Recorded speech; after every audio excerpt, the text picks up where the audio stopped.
Fyodor Dostoyevsky fue un novelista del siglo XIX, filósofo y un pensador profundo sobre la naturaleza del sufrimiento en nuestro mundo. Es considerado uno de los autores más influyentes de toda la literatura mundial. Dostoyevsky nació en 1821 en Moscú, Rusia, en una familia cristiana ortodoxa. El sufrimiento estuvo presente en su vida desde una edad temprana. A los 9 años, un amigo y compañero de juego suyo fue violado y posteriormente asesinado. Uno de sus conocidos relata el impacto que esto tuvo en su joven alma. Dostoyevsky me dijo que quitarle la vida a alguien es un pecado terrible, pero arrebatarle a alguien la fe en la belleza de la vida es un crimen aún más terrible. A los 15 años, en 1837, Dostoyevsky sufrió la pérdida de su madre, quien falleció a causa de la tuberculosis. Poco después, cuando aún se encontraba en su etapa de formación en la Academia de Ingeniería Militar, su padre murió en circunstancias poco claras. Este evento marcó profundamente su vida y, según algunos testimonios, fue en este periodo cuando comenzaron a manifestarse sus primeros episodios epilépticos. Se cree que el impacto emocional de la pérdida y sus intensas reflexiones sobre la fe, el dolor y la naturaleza humana pudieron haber contribuido al desarrollo de esta condición. Tras completar sus estudios, Dostoyevsky inició su carrera como ingeniero, pero pronto se dio cuenta de que su verdadera vocación era la literatura. Su primera novela, Pobres Gentes, fue bien recibida en un principio, lo que lo llevó a sumergirse por completo en el mundo literario. Sin embargo, la crítica no tardó en volverse en su contra, cuestionando duramente sus siguientes obras. Frustrado por el rechazo en los círculos intelectuales de la época, Dostoyevsky se acercó a grupos que buscaban transformar la sociedad a través del socialismo utópico. Este interés lo llevó a participar en reuniones clandestinas de escritores y pensadores que debatían sobre el futuro político y social de Rusia. Pero en 1849, las autoridades lo arrestaron junto con otros miembros del grupo, acusándolo de conspiración contra el gobierno zarista. El tribunal militar dictó una sentencia implacable. Fyodor Dostoyevsky, de 27 años, sería ejecutado por fusilamiento, acusado de conspiración contra el Estado. La condena lo colocó cara a cara con la muerte, una experiencia que marcaría para siempre su visión de la vida y su obra literaria. Aquel instante límite, en el que creyó que su existencia estaba a punto de extinguirse, quedó plasmado en El idiota, a través del personaje del príncipe Miskin. En esta novela, Dostoyevsky da voz a uno de sus pensamientos más profundos, la inmensidad del tiempo y el valor de cada instante. En los momentos previos a su ejecución, el personaje se aferra a una idea abrumadora: si me devolvieran la vida, qué infinito sería. Cada minuto se convertiría en una eternidad. No desperdiciaría ni un solo segundo, contaría cada instante como un tesoro. Este pasaje no es solo una meditación filosófica sobre la muerte, sino un testimonio del impacto que aquella condena tuvo en la psique de Dostoyevsky. Aunque finalmente fue indultado en el último momento, su encuentro con la muerte redefinió su manera de entender la existencia, transformando su literatura en una exploración intensa de la redención, el sufrimiento y el sentido de la vida. Dostoyevsky relató que, en aquellos últimos instantes, su desesperación se transformó en una furia avasalladora. La espera, la incertidumbre y el peso de lo inevitable lo llevaron a un punto en el que solo deseaba que todo terminara de una vez. Pero en el preciso instante en que su destino parecía sellado, llegó un indulto inesperado por orden del zar. La ejecución, que hasta ese momento había parecido real, resultó ser una simulación cuidadosamente orquestada. Este tipo de ejecuciones simuladas no eran inusuales en la Rusia zarista y cumplían múltiples propósitos. En este caso, sirvió como un espectáculo público para reforzar la imagen de un zar misericordioso, alguien que, en un acto de gracia, concedía el perdón a los condenados. Sin embargo, más allá de la propaganda, estas ejecuciones eran una forma brutal de tortura psicológica. El impacto psicológico de aquella ejecución simulada fue devastador. No todos lograron sobrellevar la experiencia. Uno de los prisioneros que estuvo junto a Dostoyevsky en la línea de ejecución perdió la razón para siempre. El propio Dostoyevsky no salió ileso, pero en lugar de rendirse al trauma, encontró en el sufrimiento una fuente de transformación. Su castigo no terminó con la ejecución fallida, fue condenado a pasar 4 años en un brutal campo de trabajo en Siberia, seguido de un periodo indefinido de servicio militar. A pesar de la dureza de su destino, nunca dejó que la desesperanza lo venciera. En una carta a su hermano, expresó su inquebrantable espíritu: "No he perdido el ánimo, no olvides que la esperanza sigue conmigo. Hoy estuve frente a la muerte, durante largos minutos creí que mi vida llegaba a su fin. Y sin embargo, aquí estoy, vivo otra vez. Tras una década de exilio y sufrimiento, Dostoyevski finalmente regresó a Rusia en 1859. Su país lo recibía cambiado, pero él también había cambiado. El hombre que volvió no era el mismo que había partido. Su paso por Siberia lo transformó y eso se reflejó en su escritura. Abandonó el romanticismo idealista de sus primeras novelas y, en su lugar, comenzó a plasmar en sus obras la brutalidad y el sufrimiento que había presenciado en los campos de trabajo. Su estilo adquirió una gravedad profunda, teñida de tragedia, y sus convicciones filosóficas y religiosas se hicieron más firmes que nunca. Años después, en 1869, escribiría una de sus frases más icónicas: "La belleza salvará al mundo".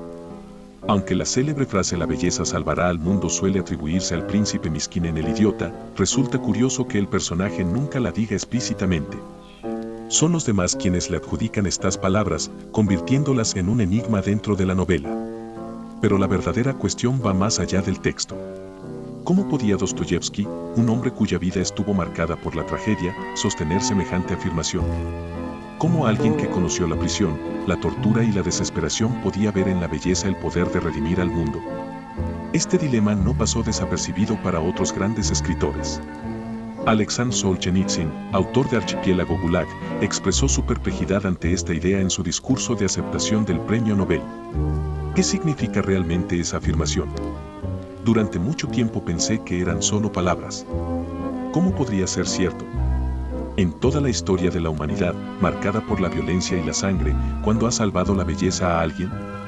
Ha inspirado, ha elevado el espíritu, sin duda, pero ¿ha salvado a alguien? En la obra donde se encuentra esta frase, el príncipe Miskin se presenta como una figura de pureza, un alma genuinamente bondadosa que camina por un mundo de desesperanza y egoísmo. Su naturaleza inocente es un reflejo de los ideales más altos de la humanidad, aquellos que buscan el bien en medio del mal. Al igual que Dostoyevski, Miskin sufre de epilepsia, lo que le da una dimensión aún más profunda de vulnerabilidad. El príncipe, en su afán de ser una fuerza positiva en el mundo, ofrece su bondad de manera desinteresada, da sin esperar nada a cambio. Pero, trágicamente, su generosidad no encuentra una correspondencia en la realidad que lo rodea.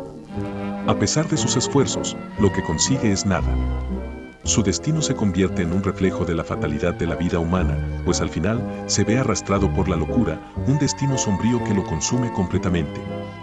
A pesar de los horrores que enfrenta, Miskin, al igual que su creador, Dostoyevski, convierte sus sufrimientos en enseñanzas valiosas. Esta transformación es, quizás, una de las primeras pistas de lo que Dostoyevski intentaba transmitir con sus palabras sobre la belleza que salva al mundo.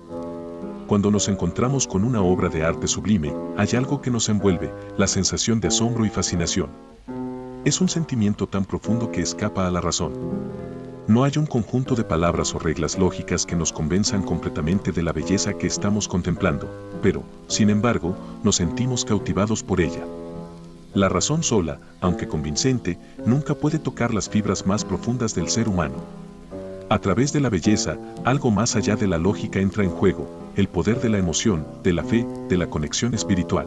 Hans Urs von Balthasar dice: en un mundo que ya no tiene confianza en sí mismo para afirmar lo bello, las pruebas de la verdad han perdido su fuerza persuasiva.